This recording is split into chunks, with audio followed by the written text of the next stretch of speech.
వచ్చిందా? ఇవాళ ఉద్యోగాలు ఇచ్చింది మేము,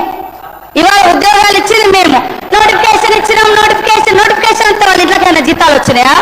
ఏమైనా ఆర్డర్ ఇచ్చిర్రా? ఇవాళ ఎట్లున్నాయంటే అధ్యక్ష వీళ్ళు చెప్పేది పాండవులు సంపాదించిందంతా కౌరవుల తద్దినానికే అంటారు. వీళ్ళు చేసిన వాటికి అప్పులకు కొప్పులు కట్టడమే సరిపోతుంది సార్ వడ్డీలు. ఈరోజు హరీష్ రావు గారు ఇంత బాగా మాట్లాడిండు. మరి ఇన్ని వేల కోట్లు రైతులకు అప్పు ఎక్కడైంది? ఏ కాలంలో అయింది? ఇవాళ నీ నియోజకవర్గంలోనే 50% కాలేదంటున్నావు. మరి ఎందుకు కాదంటే మీ గవర్నమెంట్ హయాంలోనే మరి ఆ 20-30 వేల కోట్లు మీ గవర్నమెంట్ హయాంలోనే అయినాయి కదా అప్పులన్నీ రైతులకు. మీకు అంత చిత్తశుద్ధి ఉన్నప్పుడు ఎందుకు మరి కట్టలే? మీరు ఏకకాలంలో 1,00,000 రూపాయలు రుణమాఫీ చేస్తా అన్నారు. ఏడ చేసిరు అంటున్నా.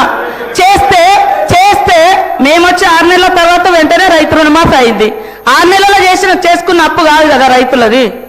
ఇవాళ యాసలు ప్రాసలు ఇప్పుడు బాగా మాట్లాడుతున్నారు సార్. మేము 2.5 ఏళ్ళకే మీకు అంత బాగా అవుతుంది. 10 ఏళ్ళు ఏం చేసారో లెక్కలతో సహా చెప్పండి. ఎన్ని లక్షల మందికి ఉద్యోగాలు ఇచ్చిరు, ఎన్ని లక్షల మందికి ఇల్లు ఇచ్చిరు, ఎన్ని లక్షల మందికి రుణమాఫీ చేసిరు, ఎన్ని లక్షల కోట్లు రుణమాఫీ చేసిరు, అవన్నీ చెప్పాలి కదా. అవి చెప్పకుండా ఎంతసేపు మేము గొప్ప. మీరు గొప్ప అయితే మీ సొంత నియోజకవర్గం రైతులే అనేక మంది మీ హయాంలోనే చాలా మంది చనిపోయారు. అదేవిధంగా ఇప్పుడు మీరు చెప్తున్నారు కదా ఇన్ని వేల కోట్ల అప్పు ఉంది మీ నియోజకవర్గంలో అని. మరి ఎందుకు చేసుకోలేకపోయారు అధ్యక్ష? ఫైనాన్స్ మినిస్టర్గా ఉన్నారు, మీ గవర్నమెంటే ఉంటుంది. ఇవాళ కేవలం రాళ్ళేసుడు. మేము గొప్ప. మీ బాధ అంతా హరీష్ అన్న, మీ బాధ అంతా అధికారం పోయిందని అంతే తప్ప ఇంకోటి కాదు. అయ్యో అనకమ్మా 10 ఏళ్ళు ఇక్కడ అనుభవించారు, నువ్వు అక్కడ పోయినావు అధికారం అనుభవించి దొరసారి ఏమంటే కాంగ్రెస్ నాకు ఏం చేసింది బాగా అనిపించింది. మాలాంటి వాళ్ళ వీడియోలు చూస్తుంటే కాంగ్రెస్ ఏం చేసిందా? ఇవాళ మాట్లాడడానికైనా మనం చేసింది మనం గొప్పగా చెప్పుకోవాలి. చేసిన దాని మీద కూడా మన్ను పోసుడు గొప్ప కాదు.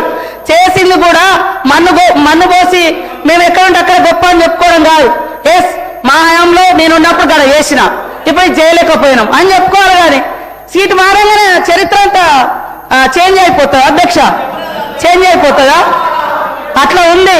కాబట్టి వాళ్ళ బాగా నిజంగా ప్రజల మీద ఉంటే 10 ఏళ్ళు వచ్చే టైం మీకు. మరి ఇవన్నీ మీరు చేసి ఉంటే మేము ఇవ్వాల్సిన పేదరికం ఇంతెందుకు? మేము ఇవన్నీ చేస్తామని ఎందుకు ఒప్పుకునే వాళ్ళం? మీరు చేసిన అప్పులన్నీ కూడా ఇవాళ అప్పులకు వడ్డీలు ఇవే సరిపోతున్నాయి. అయినా మేము చేస్తున్నాం. ఇవాళ రాష్ట్రంలో ఉన్న 1.5 కోటి మంది పేదలకు ఇవాళ సన్నబియ్యం ఇస్తుంటే మీరు ఓర్వలేకపోయారు. ఇవాళ మేము ఇందిరమ్మ బీమా జీవిత బీమా పెడితే ఓర్వలేకపోతున్నారు. ఏం ఓర్వలేకపోతున్నారు? బాధంటే మీకు బాధ ఉంది తప్ప పేదోడికి ఇల్లొస్తే మీకు సంతోషం లేదా? మీరు రైతురి మీరు ఎన్ని ఇళ్ళు ఇచ్చే 10 ఏళ్లలో ఎన్ని ఇళ్ళు ఇచ్చి చెప్పండి. మేము ఈ 2 ఏళ్లలో ఎన్ని ఇచ్చినాం మేము చెప్తాం. మరి చెప్పకుండా కేవలం మట్టి పోసుడు దుమ్ము పోసుడు కాదు. మీరు చేసే చెప్పుకుంటూ మేమేం చేయాలో అది చెప్తే బాగుంటుందని కోరుతా ఉన్నా అధ్యక్ష.